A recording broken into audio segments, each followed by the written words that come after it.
वदे हरिधन श्री गुरु ज्ञानदेव तुकाराम सीताकांत समन जय जय राम महारुद्र हनुमान की जय स्वामी जनार्दन एकनाथ महाराज की जय श्री गुरु मोतीराम महाराज की जय। सभेमध्ये उठबस करू नका, शांततेने कथा ऐका, लय टाइम लागू देऊ नका उठायला. आईचे बोलत हनुमंत संतोषाची रघुनाथ स्वानंदे सुखे डुलत पाटीता पटित कपीची असो. ग्रंथ करते नाथ महाराज कथेच्या ठिकाणी वर्णन करत आहेत. युद्धकांडातील तिसरा अध्याय आहे. तिसऱ्या अध्यायातली सेवा ही माझ्या साथ्याकडे आली आहे बरं का. पण माऊली वर्णन करतात का टिटवी चांचवरी मापसवे सागरी देवी नेलो तू त्या परी परवडत असे. असं इथं कसं म्हणले मोठाचे मोठा समुद्र आहे आणि त्या समुद्राचं पाणी एका टिटवीने बाहेर उपसून टाकण्याचा प्रयत्न केला. तिच्या प्रयत्नाने किती उपसून टाकेल. तसं हे रामायण म्हणजे ज्ञानाचं भांडार आहे. भांडार याच्यामध्ये किती ज्ञान आहे, किती अध्यात्म आहे हे सांगणं शक्य नाही. माझ्यासारख्याने काय वर्णन करावं. पण होता तुमची कृपा. तुमच्या कृपेस्तव भगवंत बुद्धी देतात. दोन शब्द आपल्या समोर सांगण्याचा प्रयत्न करणार आहे. कथेचा ओघ काय चालला जास्त वेळ न घेताना. आईशे बोलत हनुमंत. आईशे म्हणजे कशी बोलले, काय बोलले आतापर्यंत. भगवान रामचंद्र प्रभू काय म्हटले, मारुताय काय बोलले, रामा तुम्ही चिंता करू नका. वा सुंदर अशा प्रकारचा प्रश्न आहे की रामायण वाचलं तर रामायणाचा अर्थ माणसाला कळायला पाहिजे. कारण मी आत्ताच आमच्या राम महाराजाला विचारलं नरसापूर करायला, राम हरिमुखे गाता हरपरी चिंता. ज्या देवाचं नाव घेतल्यावर चिंता नाहीशी होते ते देव चिंता करायला का करू लागला. कमालची माणसं चिंता करतात. प्रत्यक्षात जो पुत्र दिला महाराज परीक्षेमध्ये पास झालेला महाराज म्हणले रामाने माणसाचा वेश धारण केला होता पण माणसाला चिंता आहे रामाने करणं साहजिक आहे. राम चिंता करतो, राम बोलतो, सर्व दुःख करतो, रडतो सुद्धा. रामाला देवाला ऋण आहे का. पण मनुष्य नाट्य विटंबना. जसा जसा माणसाचा अवतार आहे तसं तसं कार्य भगवान रामचंद्र प्रभूंनी केलं. म्हणून त्यांच्या करता आतापर्यंत सर्व अंदर बोलले, राजा सुग्रीव बोलला, नाही सर्व बोलले, पण मारुतराय जायला तयार नाहीत. पण असं आहे वृक्षाचे पान हले ज्याची सत्ता त्या रामाशिवाय काही होत नाही. आणि ते राम जर जाय म्हणला, हे वानरांच्या शब्दावर मी गेलो, आणि रामाने जर लक्ष्मणाला उठवलं तर झाली का आपली विनाकारण फटफटीती. म्हणून देव बोलल्याशिवाय गेले नाही, जाण्याकरता तयार झाले. भगवान रामचंद्र प्रभू त्यांच्या अंगावर शाबासकीचा हात टाकला. अशा प्रकारचा कथेचा विषय बोले बोले रघुराजा स्वगौटी पवनात्मजा शीघ्र करुणी अविकोजा बंधुराजा उठवावे. हनुमंतजी या कार्याकरता वेळ करू नका, शीघ्र करून आहे का. शुभस्य शीघ्रम. चांगल्या कामाला वेळ करू नये आणि वाईट कामाला वेळ केला तरी चालतो. आता ही वेळ करण्याची अगदी ह्या ठिकाणी समय नाही, संधी पाहिजे. कोणती वेळ आहे. माझा बंधुराज याला शक्तिपात झाला, त्या शक्तीला वरदान आहे की सूर्याचे किरण वर पडल्याच्या नंतर त्या व्यक्तीला शक्तिपात झाला ती शक्ती वाचणार नाही. म्हणून माझा बंधुराज माझा लक्ष्मण मला ते प्राणापेक्षा प्रिय आहे. देवाला भक्त आपल्यापेक्षा प्रिय आहे बरं का. तेही प्राण पुरवते मग आवडते निरुद्ध शेती म्हणून देवाला एवढी आवड आहे माझा प्राण सखा जीवलग असे म्हटले बरं का. एका ठिकाणी रामाचा आणि ते बंधू प्रेम निर्माण करतात महाराज. राम झाले वाटे लक्ष्मण झाली काटे आयशे बंधू नाही कोठे संसारात. आता तर पाहायला मिळतच नाही महाराज. आता पाहण्या कथा मिळतात कौरव पांडव. राम लक्ष्मणाची जोडी कधीतरी कुठे असेल एखाद्या घरामध्ये. माझा बंधुराज त्याला लवकर उठवा तुम्ही लवकर जा. भगवान रामचंद्र प्रभू बोलतात सो तुझे चित्त स्वतः सो जीवित अंग प्रतंगी समास कपिनाथ निज विजयी. विजय मिळण्याचं एक कारण आहे. माणसाला यश येतं का अपयश येतं हे प्रत्यक्षात माणसाला त्याला आत्मा साक्षी देतो बरं. आत्मा साक्षी. सकाळी सकाळी उठा तुम्ही नेमकं एक काम मनामध्ये धरलेलं असावं आणि तुम्हाला त्या कार्याकरता जायचं असावं. तुमच्या मनामध्ये जर आनंद आणि उत्सुकता असेल तर निश्चितच विजय मिळाल्याशिवाय राहत नाही. म्हणजे सर्व माणसं आपल्या मनाचं शोधून पाहत नाहीत बरं का. असं आहे त्याच्या करता चांगलं काम करण्याकरता परमार्थाकरता काय पाहिजे. शुद्ध भाव पाहिजे. शुद्ध ज्याचा भाव झाला आणि चित्त निर्मळ पाहिजे. तुका म्हणे चित्त करावे निर्मळ येऊनही गोपाळ आहे तेथे. चित्त स्वस्थ असायला पाहिजे आणि अशा अवस्थेमध्ये जर तुम्ही गेलात ना निश्चितच त्या ठिकाणी विजय आहे. त्या ठिकाणी यश आहे. तुमचं कार्य यशस्वी होईल बोलू लागले. सोस्तासो तुझ लागी कल्याणाचो सर्वांगी सर्वता विजयी जगी तनु सर्वांगी सुदृढ. जीवन स्वस्त आहे.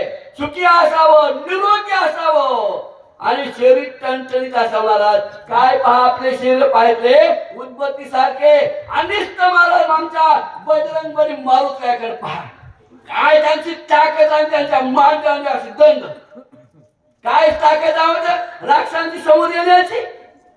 आपल्या अंगा असंच कोणी येते आपण दिसतो असा झुलणार असला तुला काय वाटायलंय पहा बरं. अहो त्यांच्याकडे पाहिलं शरीर वज्रायचे कवळी ब्रह्मांड जो पुच्छ वज्रासारखे शरीर आहे. पाहिल्या बरोबर मारुतायला हनुमंत देखता दिदी विघ्न पलती बारा वाटी देवी सद्गुरु भजन परिपाटी पळे उठा उठी भाऊ भाई. भीती त्यांच्या समोर राहू शकते का महाराज. काळ त्याच्या समोर येऊ शकत नाही.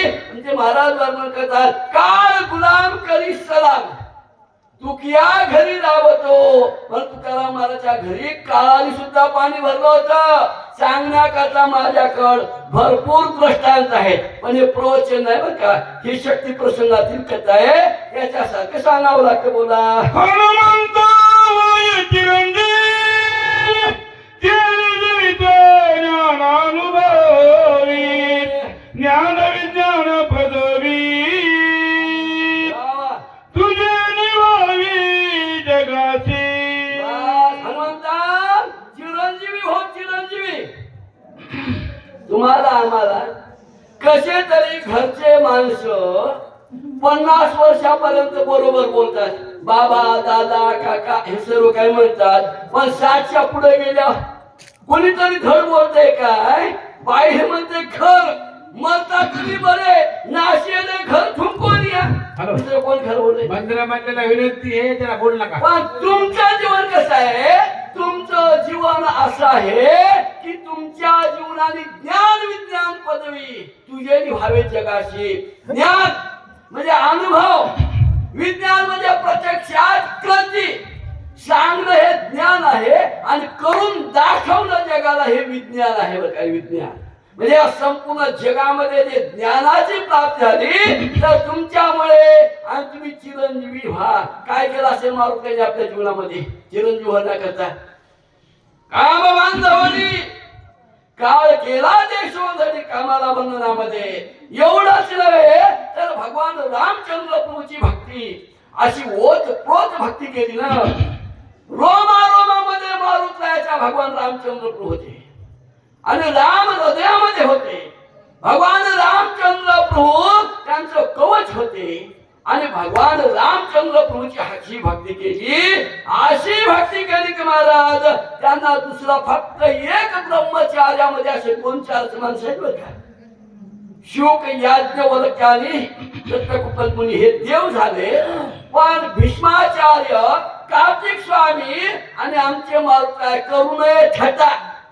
भल्या भल्याशी नावीला भट्टा, छट्टेपासून सुद्धा 4 जण, शुक, भीष्म आणि हनुमान, 4था कार्तिक स्वामी.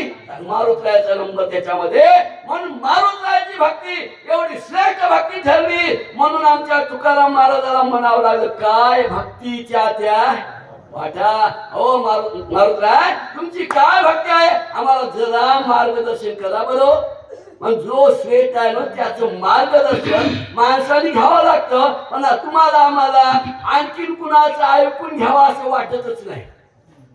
रामायणवाल्याला सुद्धा वाटत नाही, कीर्तन करायला वाटत नाही. त्याचं कीर्तन झालं की खोली, सेवकाची ही सेवा झाली, रामायण त्याची झोप. रामायण हे असं आहे ना, जीवनामध्ये उद्धार करण्याचं साधन म्हणजे केवळ रामायण आहे. ते सर्वांगाचे कान करून ऐकावे. बोला. आता मी तुझा देव आशीर्वाद, पूर्वी तुझे बळाला प्रताप किती प्रसिद्ध, ऐकू सावध सांगेन. हे पहा, मला आता तुम्हाला काय म्हणून वरदान द्यावं. अहो, ज्या माणसाकडे काही कमी आहे त्या माणसाला द्यावं ना, पण ज्याच्याकडे गडगंज एवढी संपत्ती आहे त्याला जर द्यायला गेलं तर याच्यामध्ये कोणी आहे काय. तुम्हाला मी आता काय वरदान देऊ. तुमचे मी वरदान देण्याच्या अगोदरच तुमच्याकडे सर्व काय ऐश्वर्य आहे हो. आणि असे भक्त आहेत ना, देता काहीच न घेती, देही उदासीन चित्ती, दिलं तरी घेत नाही. तुम्हाला द्यावं तरी काय, तुमच्याकडे कमी काही नाही. ऐक प्रताप कीर्ती सांगेल. म्हणजे काही वेळस माणसाला त्यांच्या पूर्व कार्याची आठवण द्यावी लागते. का द्यावी लागते. आपलं हे कार्य लवकर करून घ्यायचं असेल तर त्या कार्याची आठवण म्हणून मारुतरायाला सांगू लागले. बाळपण्या कळीला भानू तवदीन हानी तलहानू हनुमंत नाम विधान, ते पासून तुझाने जन्मदा बरोबर जन्मताची जाणे, सूर्याशी धरिले इंद्राधिका दिले थोर मार. महाराज, काय असे लेकर जन्माला येण्याकरता काय त्या आईची तपश्चर्या आहे.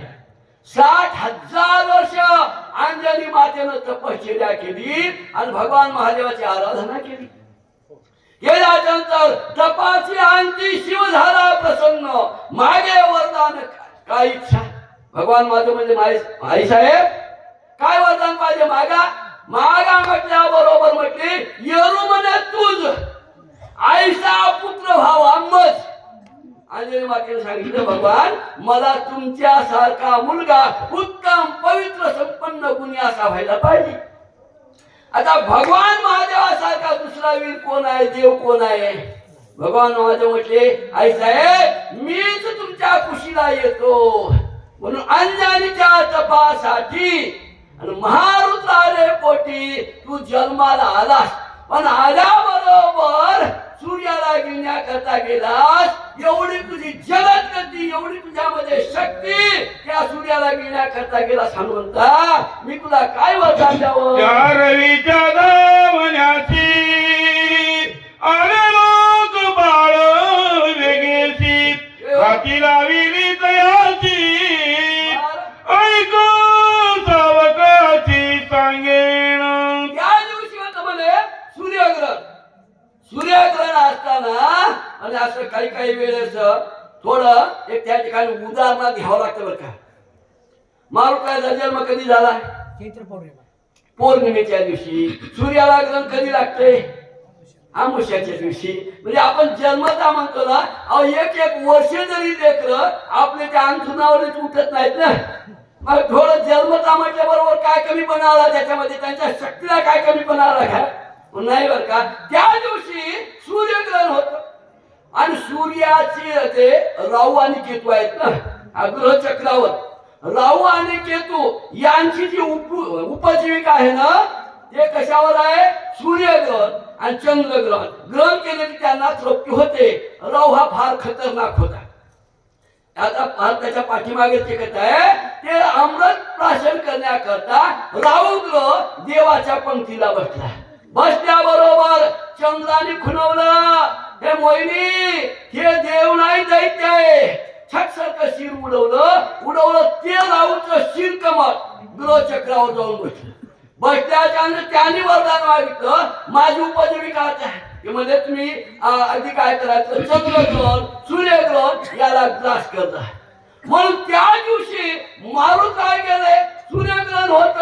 अरे कोण आला, दुसरा राहू कसा आला, हे ग्रह चक्रावर काय घडतंय. देव लोक संपूर्ण धावून आल्याच्या नंतर काय केलं, बाळपण्या कैला बाणू तव्युद्रे आणि तलहानू ते हनुमंत ते नामांदानू ते पासोनी तुझा झाले. आला कोण इंद्र आला, राहूला म्हणाला दाखव बरं कोण नाव पूछे की माझ्याशिवाय. माणसाला आपल्याला अगदी पदाचा नावाचा फारच अभिमान आहे. हे नवग्रह चक्र करणारा कोण आहे, अधिकार आमचा आहे, दाखवतो राहू. दाखवा म्हटल्या बरोबर त्या पुढे राहुली दुरून दाखवलं तेव्हा ते म्हणले. हे म्हटल्या बरोबर अगदी इंद्राला राग आला. इंद्राने आपल्या हातातलं वज्र हाणलं आणि ते मारुतीच्या हनुवटीला लागलं. म्हणून तेव्हापासून हनुमंत नाम अभिजानू तय पासोनी तुझं झाले. हनुमंता एवढ्या तुमच्या नावाची शक्ती आहे. आले लोक बाळ वेगेची त्यातील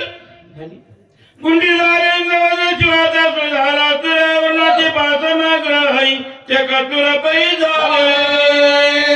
मग काय केलं, त्या अगदी इंद्राचा सूर्यचक्र झाला. त्या जगाला पाहिलं भगवान विष्णू धावून आले, सुदर्शन चक्र मारलं. भगवान महादेवाने त्रिशूळ सुद्धा मारलं, ते सुद्धा अंगावर मोडून गेलं. एवढं तुझं शरीर आहे, त्या शस्त्रास्त्राची सुद्धा बाधा तुला झाली नाही, वरदानाची गरज नाही. तरी पण माझी इच्छा आहे, मी तुला वरदान देतो. भगवान रामचंद्र प्रभू माझी वरुण दुसरा आश्रम आश्रम पास, तिसरा कर्माता कर्म पास तुझ्या विरीच्या बाधेना. आता सप्तपाश आहेत बरं का. सप्तपाशामध्ये जीव बद्ध आहेत, याच्यामध्ये बांधलेले आहेत, अडकलेले आहेत.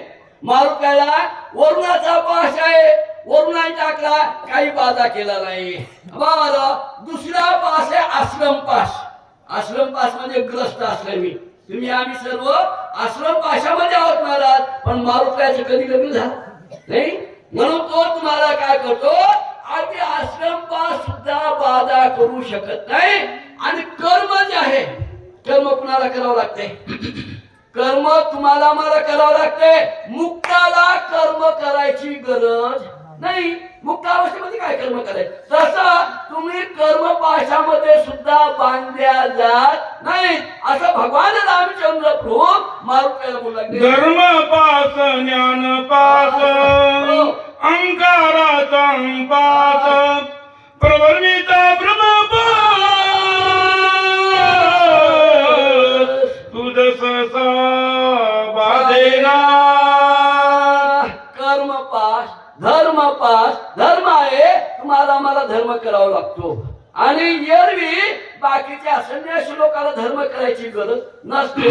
मग हे ज्ञान पास आहे. ज्ञान तर महाराज ज्ञान पास एवढा अवघड आहे, अभिमान एवढा अवघड आहे ना.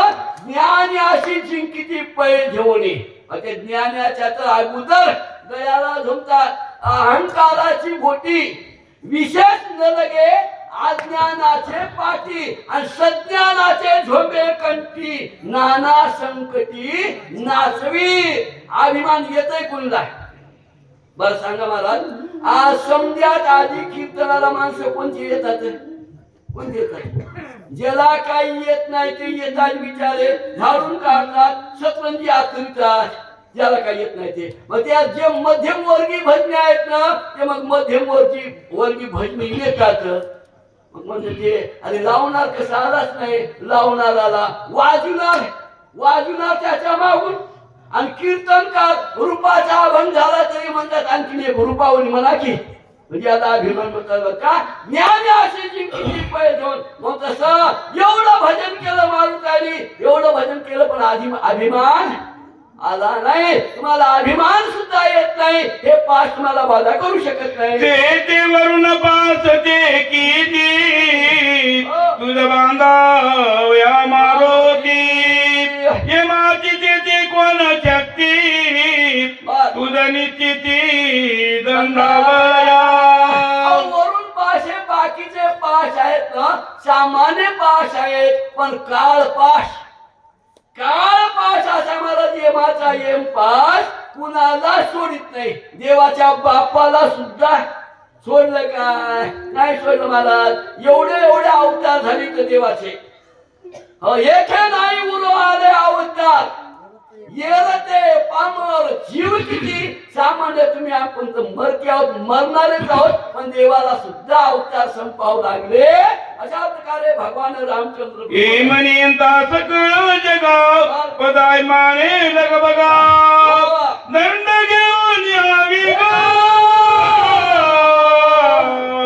तुझा सवेगा दंडवाला.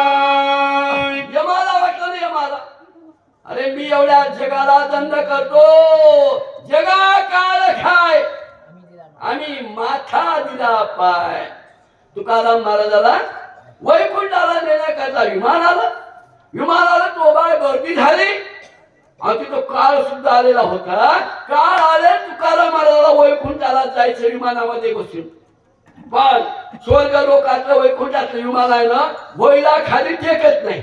आणि टेकलं की मला माहित आहे ना एकादशीची कथा, टेकलं की ते उड्डाण घेत नाही. मग थोडं अंतर होतं पण तुकाराम महाराजांच्या विमानामध्ये असं वर चढता येत नव्हतं. काळ जवळ होता, काळाने विमानाला हातावला होता. तुकाराम महाराज इथं ठेवा डोक्यावर पांजावर चढा. तुकाराम महाराज काळाच्या डोक्यावर पाय दिला विमानामध्ये गेले. म्हणून तुकाराम आता काळ काय करू शकणार आहे, आम्ही माथा दिला पाय. तसा हे यम आहे अभिमानी लोकाला, मरक्या लोकाला खातो. पण यमनावर आमच्या मारुताय अहो मारुताच्या मंदिरामध्ये तुम्ही त्याला आता माझ्यापेक्षा काही वयवरत ज्ञानवरत आहे सांगायची गोष्ट नाही, पण मारुताच्या मंदिरामध्ये एखादा तरी महाराज एखादा तरी पुजारी मेला का काळ स्थिती येत नाही. अहो मंदिरात काळ येत नाही मारुताला नेण्याकरता. सकाळी आमच्या मंदिरामध्ये हाट्याच्या काळाने बाई आत्ता काल परवाची गोष्ट महिना झाला तर हाट्याच्या काळाने व्हायची तर डोळे पांढरे करते आणि उचला म्हणले. आणि पण खाली गेल्यावर पुन्हा पाराच्या लांब मंदिराच्या गेल्यावर थंडगार झाली. काय मंदिरात येत नाही त्यांच्याकडे पाहत सुद्धा नाही. दड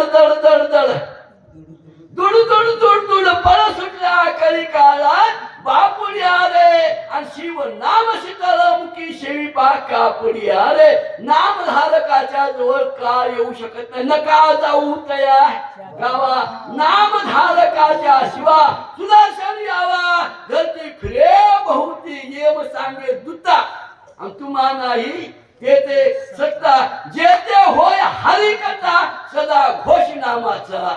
अशा प्रकारचं काळ तुम्हाला काही करू शकत नाही. रामचंद्र प्रभू बोलतात त्याय माता यमदंड पायी मोडोनी गेला तुझे देही. इतर बापुडे कोण काही हनुमान पायी दंडावया. पुण्या जगाला यम देणारा त्या यमाचा यमदंड हे कोण मारल्याबरोबर त्याचे 2 तुकडे झाले. म्हणजे त्या दंडाचे दंड किती हाताचा होता प्रभू महाराज पूर्वी 7 हाताचा होता आणि ते मोडला अर्धा मोडला. आता किती राहिला साडेतीन हातात माणसं किती आहे? म्हणजे अर्धा दंड होता ना ये माझा मोडून गेला तुझ्या देहावर. तिथं एक काल दुसऱ्याचं काय चालणार आहे? हनुमंतरायाला रामचंद्र अग्निवायू कुबेर चंद्र सर्वई झाली तुझे किंकार. एवढा जट साचार हनुमान वीर तिही लोकी. एका लोकामध्ये नाही तिही लोकीमध्ये. हा काय मारुतीचा तीन लोकामध्ये सुद्धा जाऊनी पाताळा गेली देवीची आईसा प्रतापी घन.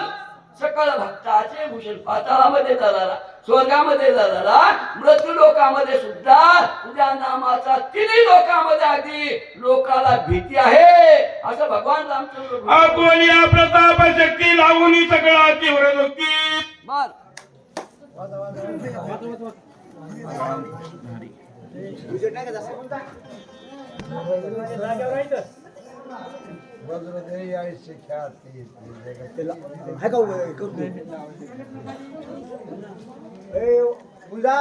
वज्रदेयाची काती त्रिजगती मिरविजय. आणि तेव्हापासून तुझं ते वज्र लागलं म्हणून शरीर काय झालं? वज्रासारखं झालं, वज्रासारखं. म्हणून मारुतीच्या अंगावर किती जरी शस्त्रास्त्र टाकले युद्धामध्ये एक सुद्धा अंगावर त्यांच्या रेख सुद्धा पडत नव्हती किंवा वरखंडा सुद्धा येत नव्हता. कारण का? शरीर वज्रासारखं झालं. अशा प्रकारची अवस्था हे हनुमंता तुझी आहे. रामचंद्र प्रभू लागले कायचे माझे वरदान आतुरबळी वायुनंदन. वेगी करोनिया उडान बंधुरत्न मज जेई. असं तुझं बलवान आहे, एवढी शक्ती तुझी आहे. आता मी काय वरदान द्यावं तुला? माझ्या सारख्याने वरदान देणं हे म्हणजे समुद्राचंच पाणी घेणं आणि समुद्रामध्ये टाकणं असं आहे बर का. पण एवढंच कर हनुमंता, तुझ्यावर एकच कार्य सोपवलेलं आहे. माझा बंधू लक्ष्मण पडला ना, त्या माझ्या बंधूला जीवदान दे असं भगवान रामचंद्र प्रभू बोलतात. ऐचे बोलता श्रीरामचंद्र सकळ वानराचा भार. ऐकोनी पिंजारीला कपिंद्र अति व्यासुर भासत. असं भगवान रामचंद्र प्रभू बोलल्याच्या नंतर म्हणजे अगोदर कोणाच्याही बोलावर जाण्याकरता तयार नाहीत. पण भगवान रामचंद्र प्रभूची आज्ञा झाली. आज्ञा झाल्यावर रामचंद्र प्रभूची मारुतीने विचार केला, सेवके करावे सांगितले काम ते हुतू पण कामा नव्हे. म्हणून जाण्याची तयारी दाखवली. शरीरावर ढव्य धारण केलं आणि वानर सुद्धा त्या ठिकाणी त्यांना उत्सुकता निर्माण झाली, मनामध्ये आनंद निर्माण झाला. आणि काय करतात वानर? मत गेला नव मंडळी गोळांगोळी आवेस. कार्य करण्याकरता महाराज आजचा काम आहे. आपल्या सद्गुरूच्या मुखातून आज्ञा झाल्याबरोबर जो आळस करतो ना तो पशुसारखा आहे. म्हणून मारुतीला आपल्या रामाचं कार्य करण्याकरता एवढी मनामध्ये उत्सुकता, एवढा आनंद निर्माण झाला. आणि त्या आनंदाचं प्रतीक म्हणजे त्यांचं शरीर खूप उंच आकाश एवढं धारण. आणि मारुतीला सर्व स्वरूप धारण करता येतं होते बर का. सूक्ष्म रूप धरी सिंह दिखावा, विकट रूप धरी लंक जलावा, भीम रूप धरी असुर संहारे, रामचंद्र के काज संहारे. जेव्हा सीतेच्या शोधा करता लंकेमध्ये मारुतीला जायचं होतं, लंकेमध्ये जायचं होतं तेवढं तेव्हा एवढं रूप धारण केलं होतं मारुतीने. मुंगीच्या नैनात खुपो न शके हनुमंत. आणि राक्षस मारायचे म्हणजे भीम रूप धरी असुर संहारे, विकट रूप धरी लंका जलावा. त्या प्रकारे विकट रूप धारण केलं आणि काय केलं बोलू लागले, दोन्ही दिसती नेत्र गोळा जैसे जगदगीत विंगळ. राटिले भूमीची रांगोळी लोक सकळ भयभीत. काय ते मारुतीचे शरीर आहे त्याबरोबर त्यांची उंची, त्यांचे ते डोळे लालबुंद आणि आपलं शेपूट मारुती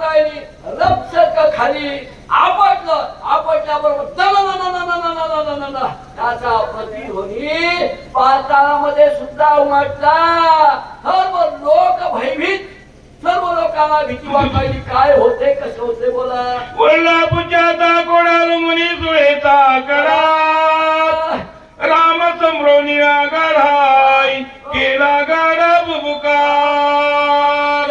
आवडीने भावे हरिनाम घेशी आणि तुझी चिंता द्याशी.